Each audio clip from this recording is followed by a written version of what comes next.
Hi, welcome to this video on carboxylic acids and esters today. So to start with, we are going to look at the properties of carboxylic acids. And the first one of those is solubility. We need to be aware that carboxylic acids can dissolve in water. To see why, first of all, we're going to start with a compound that isn't soluble in water and say why not, and then look at what's different on a carboxylic acid. So this is ethane. Ethane forms no dipoles whatsoever.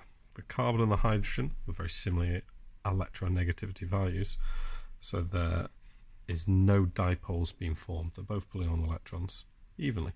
So along comes our water molecule, which does have dipoles, very strong dipoles. We've got delta negative oxygen and 2 delta positive hydrogens. And now this is not attracted to this alkane. This is ethane. Won't be attracted to it at all. Well, maybe tiny little interactions. But that negative value here has got no positive value to be attracted to. And because of that, doesn't form a hydrogen bond. Ethane won't dissolve in our water. Now a carboxylic acid changes that. Because instead of being like ethane, it has this. And on this compound we've got oxygens. Oxygens are very electronegative. We see in here when oxygen and hydrogen bonds, this becomes delta minus, this becomes delta plus, but also up here this is delta minus, and this carbon's delta plus. Just put the lone pair there. We see then we've got what we call an electron deficient hydrogen, delta positive hydrogen, and a very electronegative atom, oxygen, with a lone pair of electrons. And they're attracted to each other, so I want to make sure I get it to the lone pair, this hydrogen bond I'm drawing. They form a hydrogen bond. And that hydrogen bond holds these two together, and it means our carboxylic acid will dissolve in water.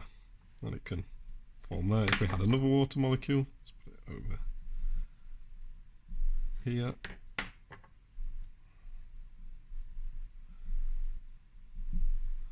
That can form a hydrogen bond here between the lone pairs of electrons and that hydrogen.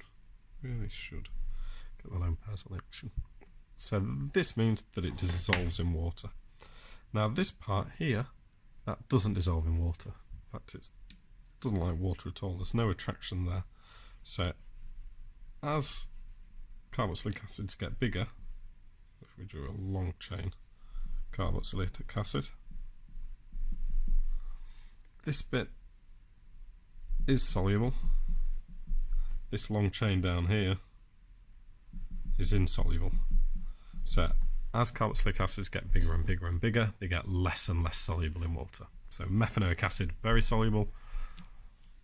This long chain, 1, 2, 3, 4, 5, 6, 7, 8. This oxanoic acid, not very soluble at all.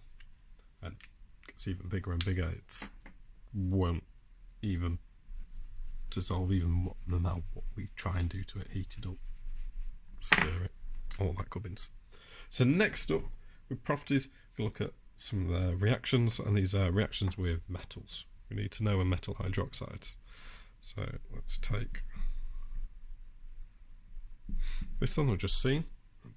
This is ethanoic acid. There are 2 carbons, so F, and our functional group's anoic acid. It's an alkane, so F-anoic acid. I'm going to react this with sodium.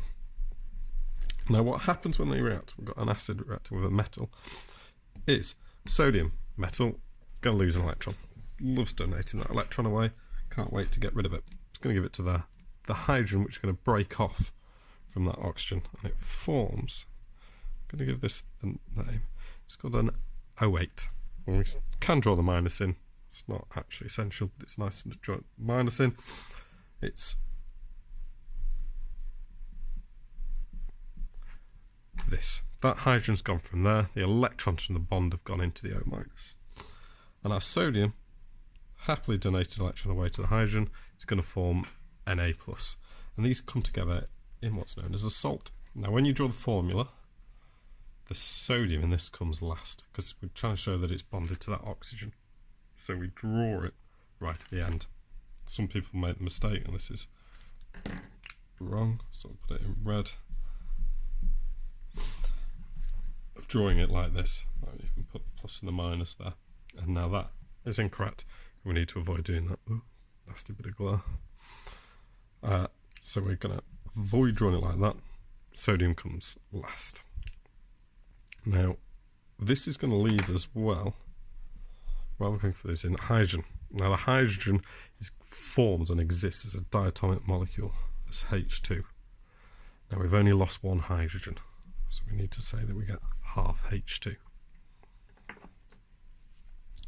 Now, this is a group 1 metal. So next up, we're going to do the reaction. Same reaction, this time with a group 2. So because it's a group 2, it's going to give 2 electrons away. We're going to need 2 ethanoic acids to balance that out, because we only get a single negative charge from one ethanoic acid. So this will give us 2 of our ethanoates bonded to our single Mg2+.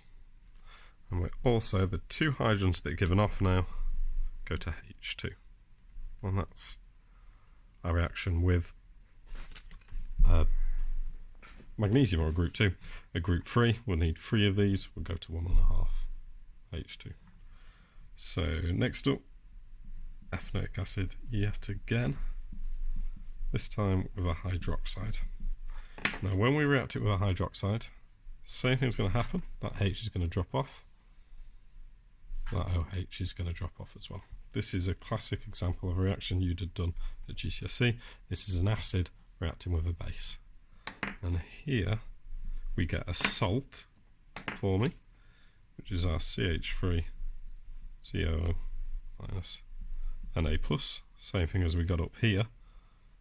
Na is going to bond with that ethanoate, and we're also going to get water. That H and that OH join together to form H2O. And there are reactions. And that is what we need to know about carboxylic acids. Now we're going to look at how carboxylic acids come together to form esters.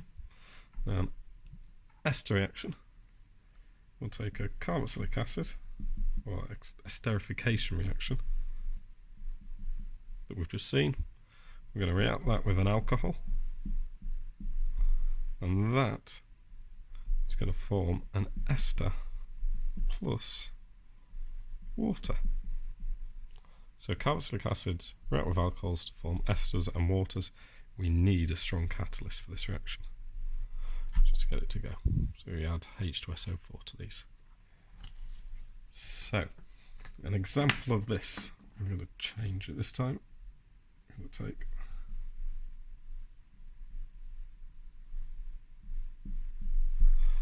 this compound, which you might be able to name. If you're not, you need to look at the number of carbons we've got here. That's 3, so that gives prop, and it's a carboxylic acid, so it's propanoic acid.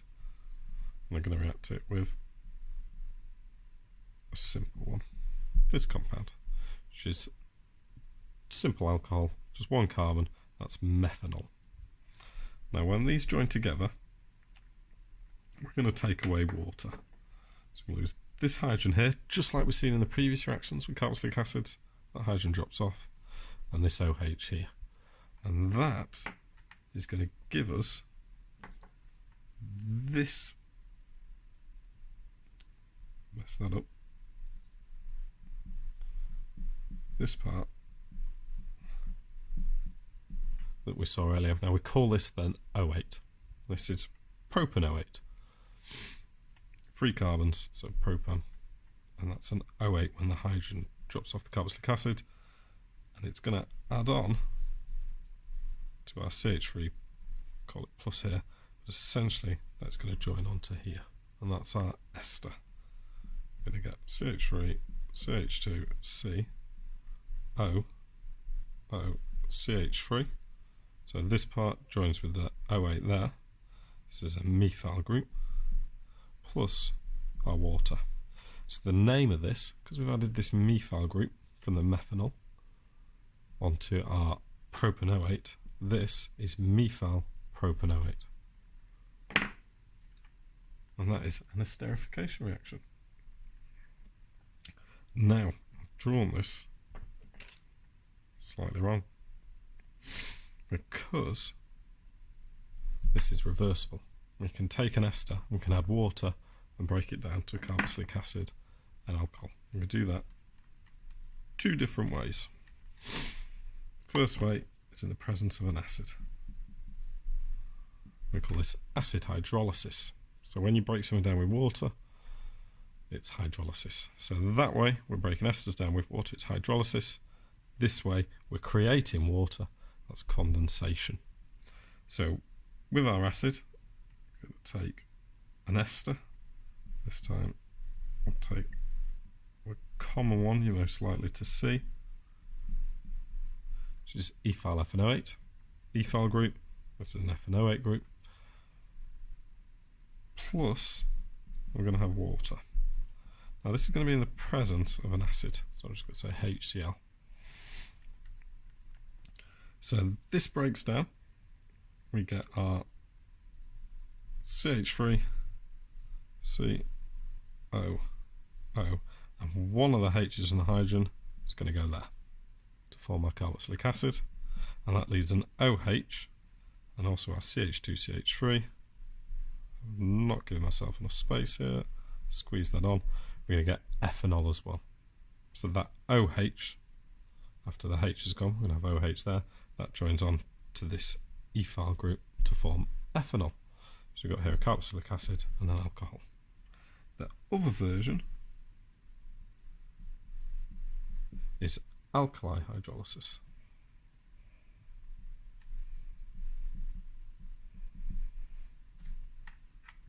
So this time we're going to do it in the presence, take the same compound,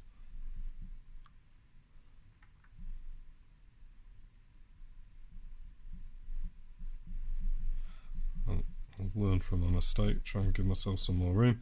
This time it was sodium hydroxide, and that's aqueous sodium hydroxide, something that's dissolved, similar to that HCl we had up there, but this time the NaOH not going there because it's going to actually get involved in our product. So this time we've got NaOH dissolved in water. The H2O, we had a hydrogen go to the FNO8 and the OH go to the alcohol. So this time we're still going to get the same alcohol. So that's going to form. But our O8 this time, in the presence of an alkali,